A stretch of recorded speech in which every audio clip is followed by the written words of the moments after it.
حالیہ بحران نے نہ صرف اس خطے بلکہ پوری دنیا کو متاثر کیا۔ پاکستان نے خطے میں امن کے لیے اہم کردار ادا کیا۔ پاکستان کی ثالثی میں اسلام آباد میمورنڈم پر دستخط ہوئے۔ وزیر اعظم شہباز شریف کا اسلام آباد میں پاکستان چین فارماسیوٹیکل B2B کانفرنس سے خطاب۔ کہا چین نے ہر مشکل وقت میں پاکستان کا ساتھ دیا۔ چین پاکستان کا نہایت قابل اعتماد اور مخلص دوست ہے۔ حالیہ سرمایہ کاری CPEC 2 کے فروغ کی جانب ایک اور اہم قدم ہے۔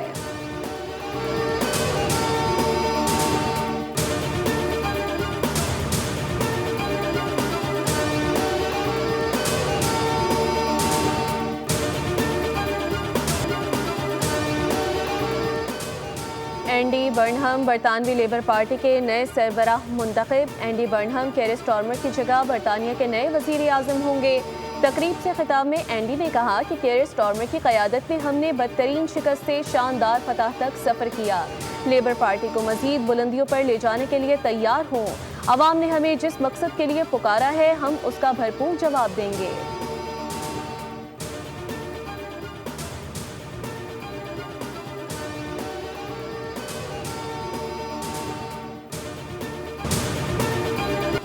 بنوں اور اطراف میں فورسز کی کارروائیاں۔ بھارتی پراکسی فتنہ الخوارج کے 24 دہشت گرد ہلاک۔ ISPR کے مطابق خوارج متعدد دہشت گرد کارروائیوں اور بے گناہ شہریوں کے قتل میں ملوث تھے۔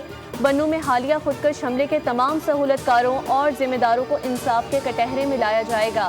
علاقے میں کلیئرنس اور انٹیلیجنس بیسڈ آپریشنز بلا تعطل جاری رہیں گے۔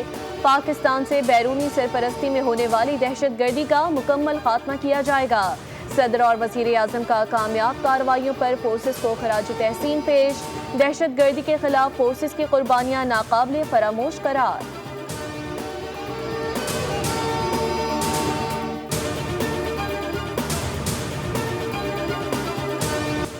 امریکی فوج کی مسلسل چھٹی رات ایران پر بمباری۔ ریلوے اسٹیشن، پل اور ایئرپورٹ کو نشانہ بنایا۔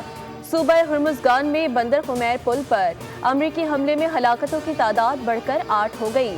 سینٹ کام کے مطابق حملوں میں ایرانی فوجی تنصیبات اور ساحلی نگرانی کے مراکز کو نشانہ بنایا گیا۔ ایران کے فضائی دفاعی نظام اور لاجسٹک تنصیبات کو بھی نقصان پہنچا۔ ایرانی میڈیا کا کہنا ہے کہ امریکی فوج نے شہری انفراسٹرکچر کو نشانہ بنایا۔ امریکی فضائیہ نے ایران شہر ایئرپورٹ، بندر عباس، بندر خمیر، اہواز اور بوشہر میں حملے کیے اور 3 پل تباہ کر دیے۔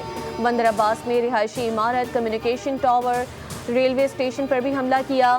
بندر عباس کے مختلف علاقوں میں بجلی کی فراہمی بھی معطل ہو گئی، جبکہ بوشہر میں بحری اڈوں کو بھی نقصان پہنچا۔ جنگ بندی معاہدے کے بعد سے اب تک 45 شہادتیں رپورٹ، 400 سے زائد افراد زخمی۔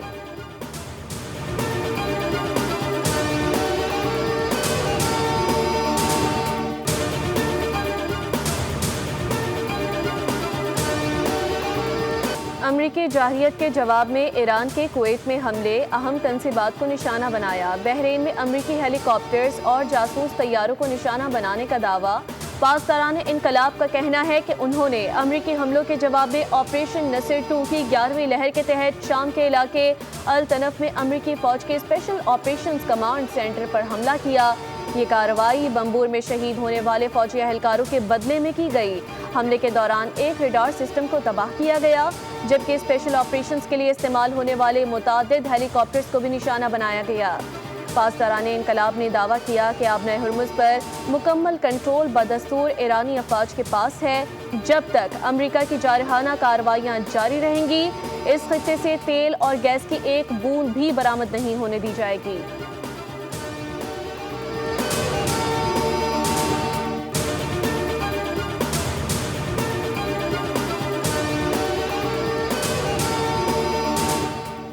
چین اور پاکستان کا امریکہ اور ایران کے درمیان جنگ بندی کی بحالی پر زور۔ چینی وزارت خارجہ کا کہنا ہے کہ مسئلے کے پرامن حل کے لیے دوبارہ مذاکرات کی میز پر بیٹھا جائے۔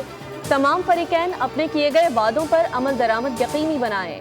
اسلام آباد مفاہمتی یادداشت کے تحت جنگ بندی پر عمل درآمد کیا جائے۔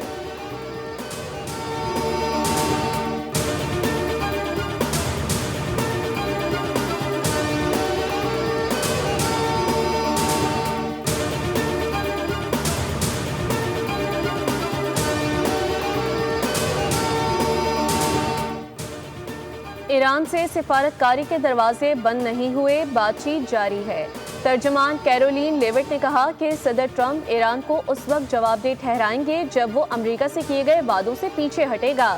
ایران نے صدر ٹرمپ کو اب بھی معاہدہ کرنے کی خواہش سے آگاہ کیا ہے، کیونکہ امریکی فوجی کارروائیوں کے نتیجے میں اسے شدید نقصان اٹھانا پڑا۔ کیرولین لیوٹ کا کہنا ہے کہ صدر ٹرمپ کی ہدایت پر ایران کی بحری ناکہ بندی دوبارہ نافذ کر دی گئی۔ یہ پابندیاں صرف ان جہازوں پر لاگو ہوں گی جو ایرانی بندرگاہوں کی جانب جا رہے ہوں گے یا وہاں سے واپس آ رہے ہوں گے۔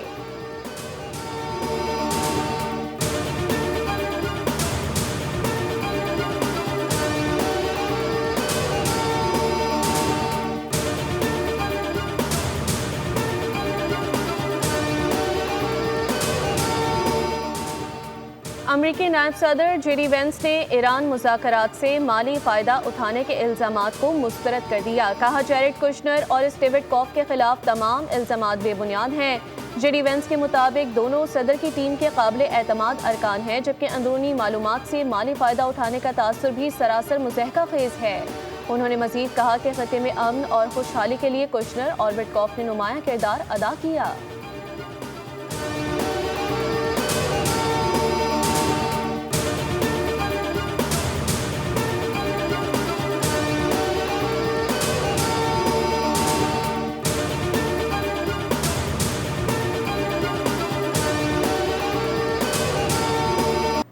صدر ٹرمپ کا چین پر 2020 کے امریکی صدارتی انتخابات کے ڈیٹا کی سب سے بڑی چوری کا الزام۔ کہا چین نے امریکی ووٹرز کی 22 کروڑ فائلیں حاصل کی۔ وہ امریکہ کے انتخابات میں مسلسل مداخلت اور الیکشن ڈیٹا ہیک کرنے کی کوشش کر رہا ہے۔ صدر ٹرمپ نے امریکی قوم سے خطاب میں کہا کہ چین چاہتا تھا کہ ٹرمپ صدارتی الیکشن ہار جائیں۔ اس نے امریکی عوام میں ان کے بارے میں منفی تاثر پیدا کرنے کی کوشش کی۔